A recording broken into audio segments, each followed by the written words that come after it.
Night doesn't fall on the plains. It pours, slow, heavy, swallowing every edge of the world until even your own hands fade from sight. Most people freeze when the darkness thickens like that, because night steals certainty. Distances warp, sounds twist. Every step feels like a mistake waiting to happen. But here's the unsettling part. When the last ember of twilight died, native warriors didn't slow down. They moved faster, softer, quieter. As if the darkness wasn't closing in on them, it was opening a path no one else could see. Travelers wrote that the night felt empty one moment and suddenly alive the next, as though someone had breathed behind their neck without touching them. They insisted no footsteps approached, yet a warrior stood in front of them before they had time to turn. Dogs curled by campfires didn't raise their heads. Horses never spooked. Even the wind seemed unaware of the silent shapes gliding through it. Something about the way these warriors entered the dark bent the rules people thought they understood. And the more you listen to the accounts, the more impossible it sounds. Until a sharper question rises: how did they make the entire night ignore their presence? Fear of darkness was a luxury they couldn't afford. Moving after sunset wasn't an option, it was survival. Predators hunted at dawn. Enemies watched paths by day. Heat shimmered above the ground like a trap. So the night became their road, their shelter, their teacher. But it was a dangerous teacher. One wrong step could send a hunter sliding into a ravine. One misplaced breath could scatter a herd or awaken a rival camp. A single cracked twig could cost a life. Every sound mattered. Every shadow mattered. And the darkness punished mistakes instantly. Yet they walked through it without lanterns, torches, or firelight, because any flame, even the smallest, kills night vision. Here's where things grow stranger. They didn't fight the darkness to see. They let their eyes stretch into it, letting faint starlight bloom until the ground shimmered with subtle shapes. Instead of waiting for their vision to adjust, they trained it to anticipate. Shadows were no longer obstacles, they were signals. The curve of grass in a breeze, the twitch of a distant silhouette, the pale ripple of disturbed soil.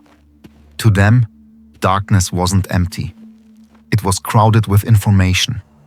Every movement they made answered a rule carved by generations. The ground had tones, and they stepped only on the soft ones. The air had weight, and they breathed with it, not against it. Their moccasins whispered through the grass instead of cutting it. Their bodies shifted like water flowing around whatever tried to stop it. The unsettling twist is that, when practiced long enough, this didn't look like skill. It looked like vanishing, because silence taken to its extreme stops feeling human. It becomes something older. But the real pain is how little of this has been understood. Stories turned their mastery into myth, reducing disciplined practice into supernatural legend. Museums show their clothing, but not the listening skills woven into every seam. Movies show silhouettes, but never the training behind those shadows. And when we lose those details, we lose the truth. Darkness wasn't their enemy. It was a language, one they spoke fluently, one that let them move through the night with a serenity that feels unreal until you realize it wasn't magic at all. It was knowledge the modern world forgot how to see. The deeper you look into this silence, the less it resembles a talent and the more it reveals a system. Night never hid anything from native warriors. It only hid things from people who didn't know how to look. The surprising twist is that darkness is not uniform. It has layers. It has gradients.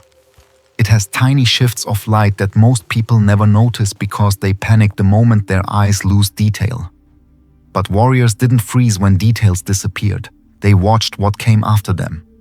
Human eyes are built to survive daylight, not midnight. Yet the moment the sun disappears, a second vision begins to wake. It grows slowly, almost reluctantly, like a flame struggling to rise. Most people destroy that flame by glancing at a fire, checking a torch, or turning toward the moon. But warriors protected it with discipline that feels almost impossible today. They knew that if you avoid bright light for 20 to 30 minutes, rods in your eyes flood with sensitivity, turning faint starlight into a map. Here's the strange part. Once that map appears, the world stops being black. It becomes silver. Edges sharpen. Movements stretch. Shadows pulse with life. What most people call seeing in the dark was, for them, a learned relationship with light so faint it barely existed. They understood that moonless nights aren't truly dark. Starlight bounces off frost. Distant clouds reflect glow from the horizon. The earth itself holds a pale outline against the sky. Warriors treated these traces like breadcrumbs. A blade of grass bending the wrong way, a stone reflecting colder light.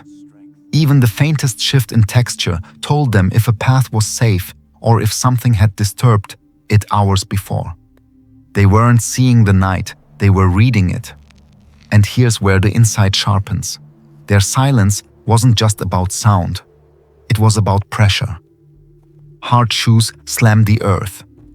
Moccasins disperse weight like an animal's paw, letting every step test the ground before committing. Warriors didn't step forward, they unwrapped the earth beneath them. Instead of heel first, they touched the outer edge of the foot, then rolled inward, letting the soul glide until it found a quiet place to land. Every step was a question. Every landing was an answer. Their bodies aligned with that answer before the next step even happened. Even breathing changed. Instead of deep inhales that echo in the chest, they breathed shallow, low, almost absent. Breath became part of the movement, not separate from it. The rhythm softened until it felt less like human respiration and more like wind passing through leaves. And the remarkable twist is that this wasn't just stealth, it enhanced vision. A calm body sends more blood to the eyes.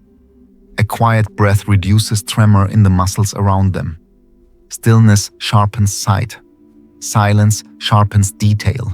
Darkness, for most people, is a wall. For them, it was a lens. They weren't walking blindly, they were operating inside a world made of faint lines, vibrations, temperature shifts, and subtle reflections. The night didn't strip their senses away. It amplified the ones modern life has muted. And once you understand that, the old stories of disappearing warriors stop sounding mystical. They start sounding like proof that the human body can do far more than we think, if trained by people who studied the night long enough for it to reveal its secrets. Every technique hidden inside this silence grew from tools that didn't look like tools at all. Nothing metallic, nothing heavy, nothing that flashed or clattered. Just the human body, shaped by discipline, and the earth, offering quiet places to land. At first glance, their methods seem too simple to be powerful, but the deeper you look, the more they resemble a full system of engineering built around darkness itself. And the strangest part is that each skill sharpened every other skill, until movement, sight, balance, breath, and instinct merged into a single, seamless response. It starts with the feet, because the ground tells the truth long before the eyes do. Warriors didn't walk, they fox-walked, though they never used that name. The outer edge of the foot touched first, testing for twigs, stones, or hollow patches. If the ground passed the test, weight rolled inward in a smooth arc. If it failed, the foot withdrew before committing, like water refusing the wrong path. This prevented accidents, but it also amplified sensation. Thin moccasin soles worked like sensors, letting nerve endings feel vibrations that boots would smother. Here's the quiet twist. The softer the step, the stronger the information it carried. But movement alone wasn't enough. Silence demanded shape control. Warriors kept their weight low, their knees bent, and their center of gravity floating just forward of the hips. This posture wasn't about strength, it was about adaptability. A low stance lets the body shift instantly without noise. It absorbs mistakes before they reach the ground. And by leaning slightly forward, they aligned their momentum with the direction of their attention, creating a flow that felt more like gliding than walking. The subtle magic is that a low stance also changes how sound travels. Vibrations stay closer to the body instead of echoing outward. Their clothing played a role too. Even though it looked ordinary, moccasins had split seams that bent with the foot, preventing creaks. Leggings were tied loosely to avoid rubbing. Fringe, which outsiders assumed was decoration, actually broke up outlines and muffled air movement. Even the way they packed gear mattered. Anything rigid would be wrapped in soft hide so it couldn't clack or shift. The entire outfit turned the body into a moving whisper. Then comes the part most people overlook: hand placement. Warriors rarely let their arms swing freely. Free swinging arms betray direction. They also create noise when clothing rustles. Instead, hands hovered near the chest or sides, ready to absorb balance shifts or brace for obstacles. This adjustment seems tiny, but it carved seconds of reaction time into every movement. It made the body ready for silence. Vision had its own set of tools. Instead of staring straight ahead, they used peripheral sight because rods at the edges of vision detect movement better than the center. They widened their gaze, letting the entire environment settle into awareness rather than slicing it into single points. When they needed detail, they didn't shift their eyes sharply. Sharp movements shock night vision. They moved their gaze slowly, letting the scene sharpen on its own. The fascinating twist is that slow eye movement calms the brain, enhancing clarity even in low light. And then there were the tools of sound. Not the sounds they made, but the sounds they waited for. The forest has layers of noise: high insects, mid-grass movement, low wind hum. Warriors listened for breaks in those layers, not for standout sounds. A sudden silence meant something moved. A shift in rhythm meant something breathed. They used these gaps like signposts, pausing exactly when nature paused, stepping only when nature stepped. Their silence wasn't empty, it was synchronized. Even breathing had strategy. Warriors breathed through the nose, shallow and timed with steps. Inhale during footlift, exhale during footfall. This pattern keeps the body stable and the breath quieter than whispers. More importantly, it reduces the rise and fall of the chest, making the body's silhouette harder to detect against faint starlight. All these tools work together like pieces of an invisible architecture. A body that moved without slamming, clothing that masked motion, feet that read the ground, eyes that absorbed the night, breaths that synchronized with steps, silence shaped by nature's rhythm. And when every piece aligned, something remarkable happened. A warrior didn't disappear because darkness swallowed him. He disappeared because the world couldn't find a reason to notice he was there. Silence only becomes real when the world around you starts answering to it. And this is where the warrior's skills turned into something that feels almost unreal. Techniques were nothing without practice, and practice was nothing without environment. They didn't train by repeating drills in a cleared field. They trained inside the living tension of the night, where every sound carried weight and every movement had consequence. What's surprising is how their training looked less like discipline and more like immersion, as if they were learning a language spoken only after sunset. Movements began in early dusk, when the world still held shape but shadows started stretching like slow rivers. Young learners walked in lines, not marching, but flowing behind their elders, matching steps until the entire group breathed the same rhythm. The smallest misstep, a twig cracked, a heel dropped too fast, a breath pushed too sharply, made the whole line freeze. Not as punishment, but as awareness. Silence breaks in layers, not in explosions, and they had to hear which layer they disturbed. This simple pause sharpened their senses faster than any command. As true darkness settled, warriors shifted into terrain reading. They didn't stare at the ground to avoid obstacles. They walked with eyes forward, letting peripheral sight catch the brighter shimmer of open soil, the darker swells of rocks, the soft vibrations of disturbed grass. Here's the twist. Each type of soil carried a different tone beneath the foot. Damp earth whispered. Dry twigs complained. Frosted grass hummed. Warriors learned these sounds the same way others learn melodies, until the ground itself guided them away from hazards. Team movement was another level of mastery. Warriors rarely traveled alone at night. They moved as units that seemed unconnected yet always aware of each other. No one spoke. No one signaled. Instead, they read micro-movements, the slight tilt of a shoulder, the pause of a hand, a shift of weight. These weren't gestures, they were conversations held without sound. If danger stirred ahead, the front walker slowed, and the rest matched instantly. If the wind changed direction, the formation curved with it, using the breeze to mask their steps. The eerie part is how the entire group acted like a single organism sliding through the dark. Breath discipline played into this unity. Each warrior breathed in cycles tied to foot placement. It kept heartbeats steady, nerves quiet, and silhouettes stable. This pattern created an unexpected advantage.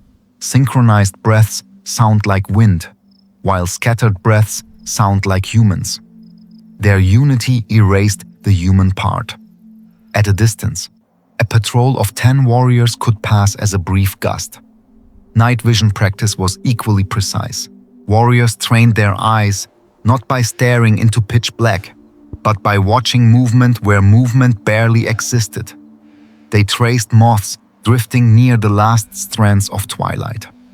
They followed the wobble of grass touched by distant insects. They learned to pick out small disturbances, because anything large would be impossible to miss once the skill matured. The irony is that the smaller the motion they could detect, the more the night opened for them. They also trained stillness, which outsiders often underestimate. A warrior might hold a crouched position for minutes, letting every muscle settle until the body disappeared into the environment. Stillness wasn't freezing, it was blending. Shadows don't shake. Grass doesn't fidget. If the body moved, it moved with the slow patience of plants in weak wind, matching nature instead of disrupting it. Navigation added another layer. On moonless nights, they read the sky not for brightness, but for absence. The darkest patches of stars showed where clouds gathered. The faint drift of the Milky Way gave direction. And the ground, warmed differently by day, released heat in irregular patterns they could feel through thin moccasins. All these clues formed a picture that replaced what most people call sight. When all these practices merged, group rhythm, silence mapping, breath control, terrain reading, stillness, sky cues, movement through the night stopped being a challenge and became the natural state. They didn't conquer darkness. They moved with it, borrowing its cover and answering its cues until their presence blended so completely that the world couldn't separate them from the night they walked in. The real proof of these silent techniques isn't found in the stories. It's found in the way they changed survival itself. Once warriors mastered night movement, entire possibilities opened that daylight could never offer. Darkness, which most people treated as a threat, became a strategic advantage. The world slowed down at night. Sound carried differently. Animals relaxed. Enemies trusted the shadows too much. And this shift in environment created opportunities that only those who understood silence could use. Hunting changed first. Most animals see better than humans in daylight. But at night, the advantage flips if the human knows how to move without breaking rhythm. Prey tested the wind, not footsteps. They reacted to panic, not quiet patience. Warriors could get close enough to hear the subtle clicks of joints, close enough to feel the warmth radiating off fur. The strange twist is that successful hunts didn't depend on speed or weapons. They depended on the ability to approach so gently the earth barely registered their presence. Silent walking removed the chase. It replaced effort with precision. Traveling long distances became safer too. Crossing open ground by day exposed travelers to danger from miles away, but at night the vast plains folded into layers of shadow and silence. A group that moved quietly could cover more ground with fewer risks. Darkness hid tracks. Wind masked scent. Even predators hesitated, uncertain where the silent shapes belonged in the order of the night. The silence they carried acted like a shield. The benefits stretched beyond hunting and movement. Silent walking preserved energy. Instead of fighting the environment, their bodies aligned with it. Each step wasted nothing. Each breath fed exactly what the muscles needed. And because their movements produced so little noise, there was no constant tension or adrenaline spike. Calm bodies last longer. Calm minds think clearer. Silence became a form of endurance training. In times of conflict, these skills shifted outcomes entirely. A small group could bypass larger forces without confrontation, slipping past sentries who never heard a footfall. Camps, relying on torches to guard their perimeter, became vulnerable because bright flames blinded the watchers more than they illuminated threats.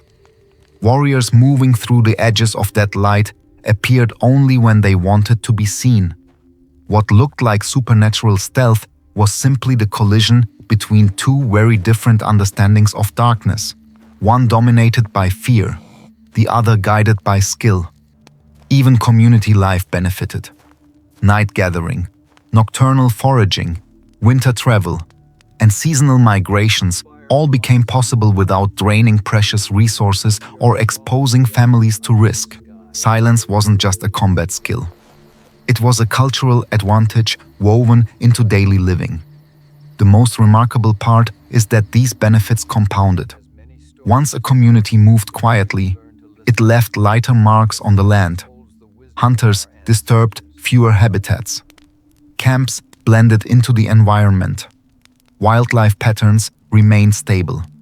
Silence became a form of respect, an ecological harmony earned through discipline. And in that harmony, people found safety, abundance, and a sense of belonging to the night rather than hiding from it. What remains after all the techniques fade into memory is something deeper than stealth. Silent walking wasn't just movement. Night vision wasn't just adaptation. Together, they formed a way of seeing the world that modern life has almost forgotten. In the quiet hours when most people hid from the dark, native communities stepped into it with trust instead of fear. And that trust shaped how they understood nature, how they respected its boundaries, and how they carried themselves through every season. The night didn't shrink their world. It expanded it. The more you look at their relationship with darkness, the clearer it becomes that silence was never about disappearing from others. It was about appearing to the land as part of itself. Instead of forcing their presence through noise or light, they asked permission with every step. They treated shadows as guides, not obstacles. They listened before they moved. They watched before they acted. And in doing so, they discovered that the night has a rhythm, one that rewards patience and punishes panic. Here's the twist. When humans stop trying to control the dark starts revealing what it hides. This mindset preserved more than safety. It preserved harmony. A community that moves gently creates less disturbance. A hunter who blends into the night takes only what's necessary. A traveler who reads shadows leaves no scars on the land. Silence became a moral practice, an agreement between humans and nature that survival should never come at the cost of imbalance. In a modern world where noise grows louder each year, this quiet discipline feels almost radical. It also carried spiritual weight.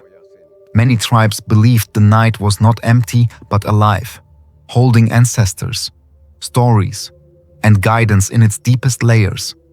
Silence was a form of listening to those layers. Moving without noise wasn't about hiding, it was about honoring the voices too soft to hear in daylight. The night, in their view, was a teacher offering lessons only to those patient enough to learn. And that leads to the most important truth. These skills were not relics of a distant past. They were expressions of a worldview grounded in humility and observation, a belief that humans thrive not by conquering nature, but by understanding it. Silent walking wasn't a trick. Night vision wasn't a gift. They were the natural result of living in rhythm with the world instead of against it. If there is a message to carry forward, it is this: the night does not belong to fear. It belongs to those who step into it with respect, awareness, and gratitude. The wisdom of native communities reminds us that the deepest knowledge is often the quietest. And when we learn to listen, truly listen, the darkness stops being a barrier and becomes a path.